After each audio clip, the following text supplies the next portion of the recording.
Good morning student, मैं ममता शर्मा आदर्श बाल निकेतन उच्च माध्यमिक विद्यालय में हिंदी की अध्यापिका हूँ। कल बच्चों हमने अपनी पाठ्य पुस्तक क्षितिज भाग 1 के पाठ 5 का अध्ययन किया था, जिसका नाम था नाना साहब की पुत्री देवी मैना को भस्म कर दिया गया। इसका हमने कल एक भाग पढ़ा था, आज हम इसका दूसरा भाग पढ़ेंगे। हम इसका दूसरा भाग पढ़े इससे पहले मैं कल के बारे में कल एक जो हमने एक भाग पढ़ा था उसके बारे में थोड़ी सी आपको जानकारी दे दूं कि कल हमने पढ़ा था कि जब 1857 का प्रथम स्वतंत्रता संग्राम हुआ था, उस समय जो झांसी की रानी लक्ष्मीबाई, नाना साहब, तात्या टोपे आदि कई स्वतंत्रता सेनानियों ने उसमें उत्साहपूर्वक भाग लिया था। लेकिन इस प्रथम स्वतंत्रता संग्राम को अंग्रेजों ने बड़ी क्रूरता के साथ, बड़ी बर्बरता के साथ उसको कुचल दिया गया। और जब नाना साहब थे वो इस स्वतंत्रता आंदोलन में जब असफल हो गए तो उन्होंने कानपुर से वे भाग गए। कानपुर से भागने की जल्दबाजी में वे अपनी पुत्री मैना को अपने महल विठूर के महल में ही छोड़ गए। और वहां छोड़ जाने पर अंग्रेज सेनापति आउटरम ने क्या किया कि वो वहां दल बदल के साथ पहुंचे और उन्होंने उनके महल को तोपों से उड़ाने का आदेश दिया। ये हमने अब तक पढ़ा था। अब हम इसके आगे का भाग पढ़ेंगे। तो चलिए आप लोग भी अपनी बुक निकाल लीजिए, हम आगे का पढ़ते हैं।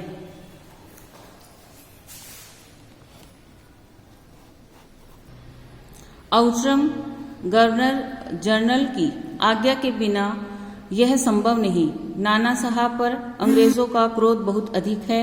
नाना के वंश या महल पर दया दिखाना असंभव है। आउटरम थे वो गवर्नर जनरल, उन्होंने कहा कि जब हे ने उनसे विनयपूर्वक कहा कि मेरा आपसे निवेदन है कि किसी तरह से नाना साहब का महल बच सकता है, तब आउटरम ने कहा कि नहीं, यह तो बिल्कुल भी नहीं हो सकता, क्योंकि यह हमारे गवर्नर जनरल की आज्ञा है। सेनापति है तो लॉर्ड कैनिंग गवर्नर जनरल को इस विषय का इख्तियार देना चाहिए। आउटरम, आखिर आप ऐसा क्यों चाहते हैं? हम यह महल विध्वंस किए बिना और नाना की लड़की को गिरफ्तार किए बिना नहीं छोड़ सकते। सेनापति हे मन में दुखी होकर वहां से चला गया। उसके बाद जनरल आउटरम ने नाना का महल फिर से घेर लिया। महल का फाटक तोड़कर अंग्रेज सिपाही भीतर घुस गए और मैना को खोजने लगे, किंतु आश्चर्य कि सारे महल का कोना कोना खोज डाला पर मैना का पता नहीं लगा। अब उन्होंने क्या कहा कि आउटरम बोले, आके आप ऐसा क्यों चाहते हैं? क्या ये महल विध्वंस के बिना और नाना की लड़की की गिरफ्तार के बिना नहीं छोड़ सकते? तो सेनापति हे मन में दुखी होकर वहां से चले जाते हैं। उसके बाद जनरल आउटरम ने नाना के महल को घेर लेते हैं। महल का फाटक तोड़कर अंग्रेज सिपाही है वो भीतर चले जाते हैं और मैना को खोजने लग जाते हैं, किंतु उन्हें आश्चर्य होता है कि सारे महल का कोना कोना वो छान डालते हैं अंग्रेज सिपाही, लेकिन उनको वह बच्ची नहीं, मैना दिखाई नहीं देती है। उस दिन संध्या का समय लॉर्ड कैनिंग का एक तार आया, जिसका आशय इस प्रकार था।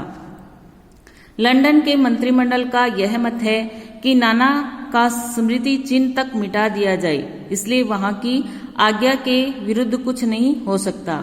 उसी दिन क्या हुआ, संध्या यानी शाम के समय लॉर्ड कैनिंग थे, उनका एक तार आया जिसका आशय इस प्रकार था कि जो लंदन के जो मंत्रिमंडल है उनका ये मानना था कि नाना जी की प्रत्येक स्मृति चिन्ह, नाना की स्मृति चिन्ह तक मिटा दिए जाए, इसलिए वह वहां की आज्ञा के विरुद्ध कुछ नहीं हो सकता। यानी जो नाना साहब थे जो विठूर के महल में रहते थे, वहां के शासक थे, तो अंग्रेजों ने ये आदेश दे दिया था कि उनके स्मृति चिन्ह को भी मिटा देना चाहिए। उसी क्षण क्रूर जनरल आउटरम की आज्ञा से नाना साहब के सुविशाल राज मंदिर पर तोप के गोले बरसने लगे। घंटे भर वह महल मिट्टी में मिला दिया गया। उसी क्षण क्रूर जनरल थे वो आउटरम की आज्ञा से नाना साहब के सुविशाल राज मंदिर के पे तोपे बरसाने लगे। और घंटे भर में वह महल है वो मिट्टी में मिला दिया गया। आगे पढ़ते हैं। उसी समय लंदन के सुप्रसिद्ध टाइम्स पत्र में 6 सितंबर को यह एक लेख में लिखा गया, बड़े दुख का विषय है कि भारत सरकार आज तक उस दुर्दांत नाना साहब को नहीं पकड़ सकी जिस पर समस्त अंग्रेज जाति का भीषण क्रोध है। जब तक हम लोगों के शरीर में रक्त रहेगा तब तक कानपुर में अंग्रेजों के हत्याकांड का बदला लेना हम लोग न भूलेंगे। उस दिन पार्लियामेंट की हाउस ऑफ लॉर्ड्स सभा में सर टॉमस हे की एक रिपोर्ट पर बड़ी हंसी हुई, जिसमें सर हे ने नाना की कन्या पर दया दिखाने की बात लिखी थी। हे के लिए निश्चय ही वह कलंक की बात है जिसे नाना ने अंग्रेज नर नारियों का संहार किया। उनकी कन्या के लिए क्षमा अपना सारा जीवन युद्ध में बिताकर अंत में वृद्धावस्था में सर टॉमस हे एक मामूली महाराष्ट्र बालिका के सौंदर्य पर मोहित होकर अपना कर्तव्य ही भूल गए। हमारे मत में से नाना के पुत्र, कन्या तथा अन्य कोई भी संबंधी जहां कहीं मिले मार डाला जाए। नाना की जिस कन्या से हे का प्रेमालाप हुआ है उसको उन्हीं के सामने फांसी पर लटका देना चाहिए। ये देखिए, एक दिन उस दिन पार्लियामेंट की हाउस, यहाँ से अंडरलाइन कर लेंगे, उस दिन पार्लियामेंट की हाउस ऑफ लॉर्ड सभा में सर टॉमस हे की रिपोर्ट पर बड़ी हंसी हुई, जिसमें सर हे ने नाना पर कन्या पर दया दिखाने की बात लिखी थी। हे के लिए निश्चय ही वह कलंक की बात है जिसे नाना ने अंग्रेजों के नर नारियों का संहार किया और उसके लिए क्षमा मांगी। यहां तक अंडरलाइन कर लेंगे आप लोग। अब यहां से बच्चों, यहां से भी एक प्रश्न बन रहा है कि उस समय के लंदन के सुप्रसिद्ध टाइम्स पत्र में 6 सितंबर को क्या लेख लिखा गया था। जिसमें लिखा गया था कि बड़े दुख का विषय है कि भारत सरकार आज तक उस दुर्दांत नाना साहब को नहीं पकड़ सकी जिस पर समस्त अंग्रेज जाति का भीषण क्रोध है। जब तक हम लोगों के शरीर में रक्त रहेगा तब तक कानपुर में अंग्रेजों के हत्याकांड का बदला लेना हम न भूलेंगे। इसको भी अंडरलाइन कर लेंगे आप लोग, बहुत ही महत्वपूर्ण बिंदु है, इसको भी अंडरलाइन कर लेंगे। आगे पढ़ते हैं।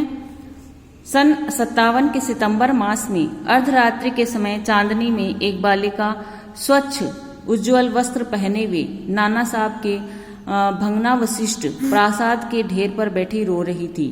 पास ही जनरल आउटरम की सेना भी ठहरी थी। कुछ सैनिक रात्रि के समय रोने की आवाजें सुनकर वहां गए।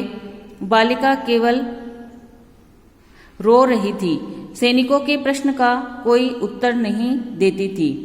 सन 57 के सितंबर मास में अर्धरात्रि के समय क्या हुआ था। सन 1857 के सितंबर मास में अर्धरात्रि के में चांदनी में एक बालिका स्वच्छ उज्जवल वस्त्र पहने हुए नाना साहब के भग्ना विशिष्ट प्रासाद के ढेर पर रो रही थी। इसको अंडरलाइन कर लेंगे आप लोग यहां तक। आगे पढ़ते हैं। इसके बाद कराल रूपधारी जनरल आउटरम भी वहां पहुंच गया। वह उसे तुरंत पहचान कर बोला, ओह, यह नाना की लड़की मैना है। पर वह बालिका किसी और न देखती थी। उसके बाद जो कराल रूपधारी जनरल था आउटरम, वह भी वहां पे पहुंच जाता है। वह उसे तुरंत पहचान कर बोलता है, ओह, यह नाना की लड़की मैना है। पर वह बालिका किसी की तरफ देखती नहीं है और न ही अपने चारों सैनिकों को देखकर जरा भी डरती है।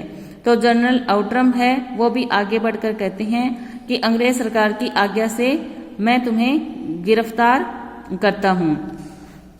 मैना उसके मुंह की ओर देखकर आर्त स्वर में बोली, मुझे कुछ समय दीजिए जिससे आज मैं यहाँ जी भरकर रो लूं।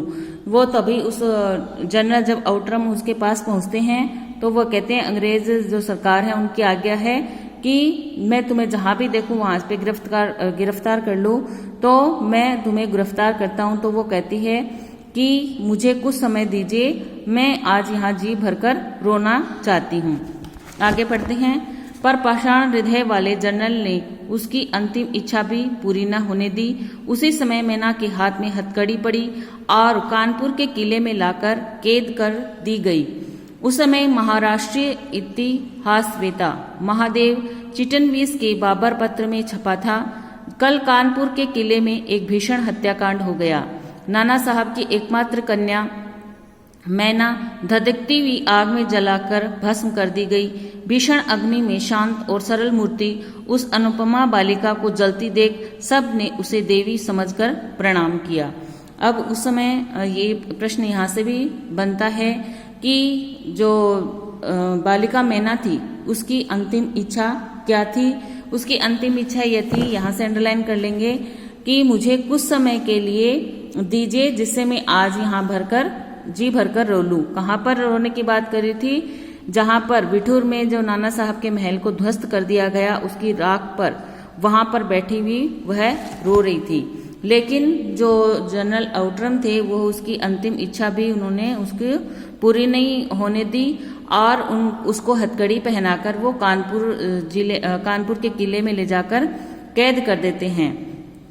फिर वो आगे जो उस समय के जो महाराष्ट्रीय इतिहासवेता महादेव चिटनवीस थे कि उन्होंने बाखर पत्र में लिखा था या पत्र में छपा था उनका एक लेख कि कल कानपुर के किले में एक भीषण हत्याकांड हो गया। नाना साहब की एकमात्र कन्या मैना धधकती हुई आग में जलाकर भस्म कर दी गई।